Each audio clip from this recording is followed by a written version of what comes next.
Et ces chantiers de jeunesse ont ramené des jeunes. Et à chaque fois, pour nous, c'est important. On vit dans des sociétés multiculturelles dans le Nord. Et ça veut dire que pour nous, le développement de nos communautés d'origine doit se faire en respectant aussi cette diversité culturelle que nous vivons ici dans les banlieues en Europe. Donc, tous les chantiers de jeunes, c'était des jeunes français qui étaient d'autres origines. On avait des Français d'origine sénégalaise qui venaient dans un chantier de jeunesse pour construire une école. Aujourd'hui, dans ces constructions, on s'est appuyé aussi sur un réseau qui s'appelle Architecture et Développement, parce qu'on s'est dit que c'est important de respecter les pratiques de construction locales. Donc, on a commencé à discuter de ça. Je tiens à vous dire, et ça c'est dans notre site, tout à l'heure, elle va vous le mettre, la demoiselle, sur notre site, il y a tout ce genre d'expérience. Le premier centre social rural au Maroc, construit d'une façon antisismique, c'est une association de migrants qui l'a fait, c'est IDD. Donc ce sont des projets innovants qu'on apporte au pays. Dernier élément dont je voudrais parler, on a un travail de plaidoyer. Et ça pour nous c'est important sur la question de la Charte internationale des droits des migrants et leurs familles. Vous savez que cette charte, les pays européens l'ont pas signée. Il y a quelques pays africains qui l'ont signée. Cette charte donne la possibilité à un tas de droits pour les migrants.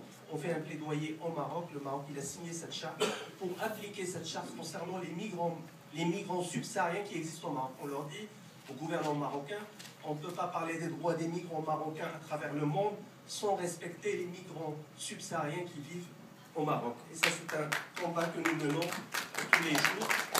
Au mois d'avril, le 15 avril, on fait un rassemblement de la diaspora marocaine en Europe, à la frontière algéro-marocaine, avec les subsahariens qui vivent au Maroc, pour dénoncer le traitement par l'Algérie et par le Maroc des migrants africains qui sont en transit. Je finis par un proverbe chinois, mais vous avez tous ces éléments-là dans nos écrits.